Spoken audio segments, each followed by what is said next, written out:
ছোটবেলায় এই লাল শাক খাওয়ার জন্য কত যে মার খেয়েছি তার কোনো হিসাব নেই। এই যে বড় হয়েও আমি কিন্তু লাল শাক এখনো খাই না। তবে আজকে আম্মু এমনভাবে লাল শাকটা রান্না করেছে যে এই শাক দিয়েই আমি 1 প্লেট ভাত খেয়ে উঠেছি। আসসালামু আলাইকুম, সবাই কেমন আছো? আই হোপ সবাই ভালো আছো এবং সুস্থ আছো। নতুন আরেকটি ব্লগে তোমাদেরকে ওয়েলকাম জানাচ্ছি। তো আজকের ব্লগটা শুরু করছি দুপুরবেলা থেকে। বেশ কিছুদিন ধরেই আমার ড্রেসিং টেবিলটা ক্লিন করা হচ্ছিল না, তাই ভাবলাম যে আমার ড্রেসিং টেবিলটা ক্লিন করে নিই।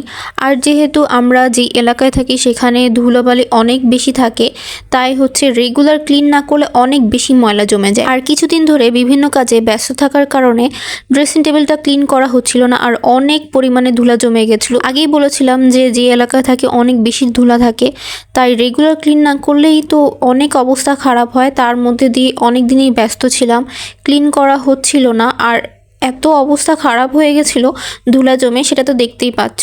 তা আমার ক্লিন করা হয়ে গিয়েছে, দেখো দেখতে কত সুন্দর লাগছে, একবারে গোছা। আর আমাদের রান্নাঘরে যে আর্টিফিশিয়াল পাতা থাকে আর যে গাছটা ছিল সেটাও ভাবলাম যে ডিটারজেন্ট দিয়ে ক্লিন করে দিই ভালোভাবে।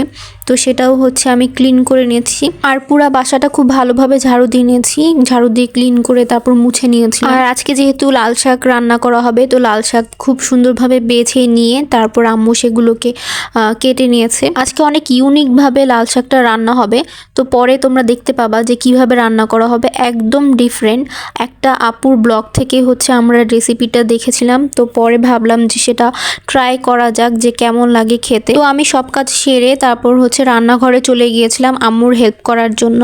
তো রান্না করার আগেই ভাবলাম যে আমরা কিছু খেয়ে নেই, যেহেতু অনেক সকালে নাস্তা করা হয়েছিল, তো এর মাঝখানে অনেক গ্যাপ পড়ে গেছে, তো ক্ষুধা লেগেছিল, তাই রান্না করার আগেই কিছু খেয়ে নিয়েছি যাতে রান্নার মাঝখানে আবার ক্ষুধা না লাগে, কিছু না কিছু আবার খেতে ইচ্ছা করবে রান্না করার সময়। আর আজকে মুরগির মাংস রান্না করা হবে। তো মুরগির পাটা পায়ের যে অংশ থাকে সেই অংশের চামড়াটা ছিলে নেওয়ার জন্য আম্মু গরম পানিতে এটাকে ভালো মতো চুবিয়ে নিয়েছে। ভালো মতো বলতে কিছু সময়ের জন্য 1 মিনিটের মতো চুবিয়ে নিয়ে তারপর চামড়াটা ছিলে নিয়েছে। তো অনেকে পুড়িয়ে করে, কিন্তু এইভাবে করে নিলে আসলে বেশি সহজ হয়ে আসে। আর আজকে হাতে মাখানো মুরগির মাংস রান্না করা হবে। এইভাবে আমাদের বাসায় সবাই অনেক পছন্দ করে, আর এইভাবে সিদ্ধ হয়ও অনেক জলদি।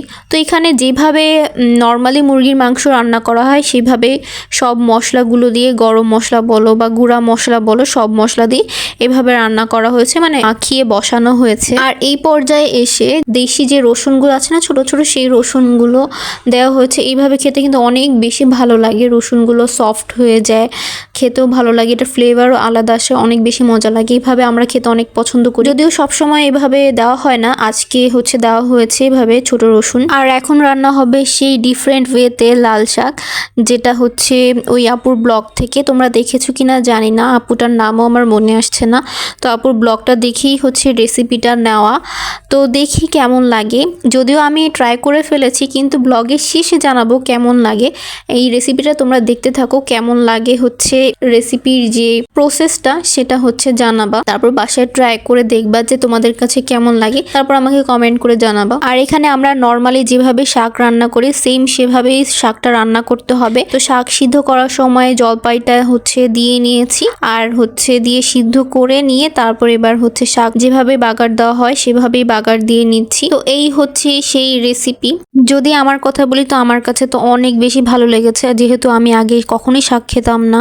আর এইভাবে রান্না করার পর একটা টক ফ্লেভার আসে, যেন আচার মিক্সড করা হয়েছে।